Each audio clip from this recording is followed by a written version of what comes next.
Food కోసం వచ్చినాం sir. ఆ అమ్మ మేడల జాతర అని వ్యాపారం చేయడానికి, అంతేగాని మాకు ఏం కుట్రలేదు సార్. మేము బతికేది దీంట్లోనే మా కడుపు కొట్టకని చెప్పినా మేము. మాకేం వస్తుంది 10 రూపాయలు అంటే మా వ్యాపారము, అదే దీంట్లో మీద బతికేది మేము సార్. మాకు ఏం కాదు సార్. మేడం కూడా చెప్పినాం మేము, పిల్లోడు చెప్పినాడు, మా పిల్లోడు నా కొడుకు. అయినా వాళ్ళు వినలే.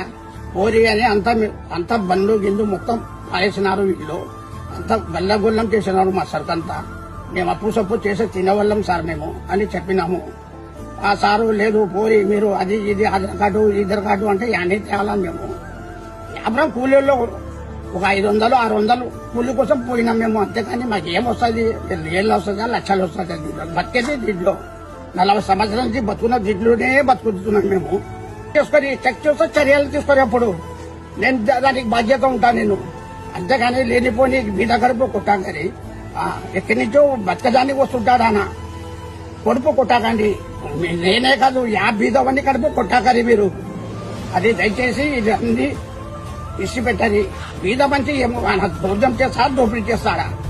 ఏమో తెచ్చుకున్నాడు బండిలో కవాబన్ను